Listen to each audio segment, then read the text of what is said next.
हाय मित्रांनो, नमस्कार सगळ्यांना. 4-5 दिवस झालं काय आपला ब्लॉग नाही आहे यूट्यूब चॅनलवरती. अजिबात व्हिडिओ वगैरे काही बनवलेलं नाही. काय सांगायचं तुम्हाला, भरपूर असं मोठं संकट आलेलं आहे आमच्यावरती, माझ्यावरती. तुम्ही म्हणता काय असं झालंय, काय संकट आले, तर बुधवारी माहीतच असन का पाऊस किती होता, मुसळधार असा पाऊस चालू होता. बुधवारी माझे मिस्टर कामाला निघाले सकाळी 8 वाजता. त्या साहेबांचा फोन आला होता का तू ये म्हणून कामाला. तरी मी त्यांना बोलले होते का तुम्ही जाऊ नका म्हणून कामाला, भरपूर असा पाऊस आहे. आणि त्या दिवशी शाळांना पण सुट्टी असेल, तुम्हाला सगळ्यांना माहितीच असेल, गाड्या बिड्या सगळं बंद होतं.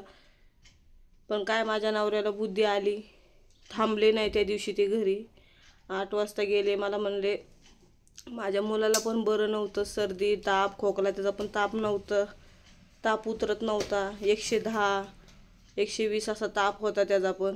त्याला पण इकडं पळो तिकडं पळो, त्याच्यामुळं ते पण घरीच होते. 8 दिवस असं त्यांचा खाडच झालं होतं कामावरती. आणि एकच दिवशी कामाला गेले तर मला म्हणले वाप बीप दे पोराला, मी येतो संध्याकाळी बाळाला खायला घेऊन. सफरचंद हे ते, म्हणजे बाशिकतापणा भरला होता माझ्या मुलाला, पण खात नव्हता त्याच्यामुळं. तर म्हणले ठीक आहे जावा म्हणून.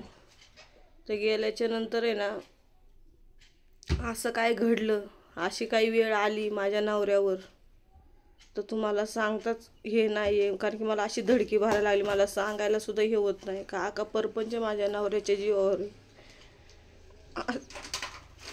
मला हे ना सांगायला सुद्धा हे होत.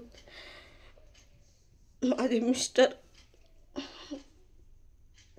मिस्टर सकाळी 8 वाजता कामाला गेले आणि असं काय घडलं, फोन आला मला का तुमचा नवरा गाडीवरतून पडला म्हणून.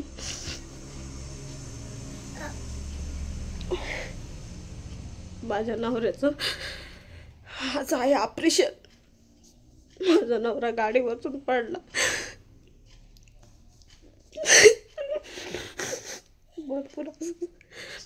भरपूर असं संकट आलेलं आहे. इथला हात आहे ना असा मोडलेला आहे.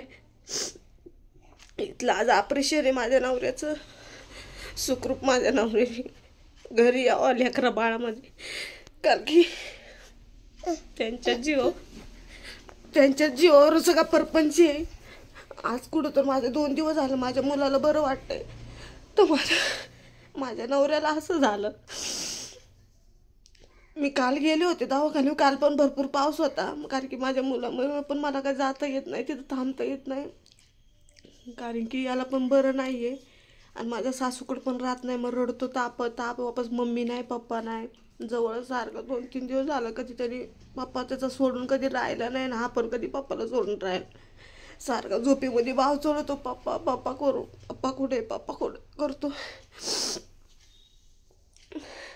तर आज ऑपरेशन आहे माझ्या नवऱ्याचं.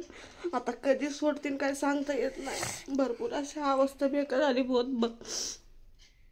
लय मोठं माझ्या नवऱ्यावरती इगन आले. काय आमच्या मागं 7.5 लागले काय कळत नाही. पोरगं माझं बरं होत नाही, दुखण्यात मुटत नाही, तर माझ्या नवऱ्याचा हात मोडला तर मोडला. आज ऑपरेशन आहे माझ्या नवऱ्याचं. फक्त देवापाशी हीच विनंती, माझ्या नवऱ्याचं सुखरूप ऑपरेशन होऊ दे आणि घरी येऊ दे. त्याच्यामुळं माझा यूट्यूबवरती काय ब्लॉग नव्हता, काही नव्हता. आता माझी सासू सकाळी उठले मी 4 वाजता, कारण की आज ऑपरेशन म्हणून. आज डॉक्टरने त्यांना भरपूर असं खायला लावलं पोटभर, कारण की संध्याकाळी काय खायला वगैरे देणार नाही, मुलीचं इंजेक्शन देणार आहेत. मग सकाळी डबा वगैरे करून दिला. सकाळी 4 वाजता उठले. माझ्या सासूला म्हणले तुम्ही जा, त्यांच्याकडे डबा ते घेऊन गेले. माझ्या दीराचा मुलगा आणि माझी सासू गेली, 2 जण डबा घेऊन. अजून काय मी फोन वगैरे काय केला नाही. आता घेतीन 2 वाजता, ऑपरेशनला घेणार होती, तर संध्याकाळीच मी फोन करेन, कारण की फोन उचलणार नाहीत माझा. चला बाय, हेच तुम्हाला सांगायचं होतं तुमच्यापर्यंत, हेच निरोप द्यायचा होता.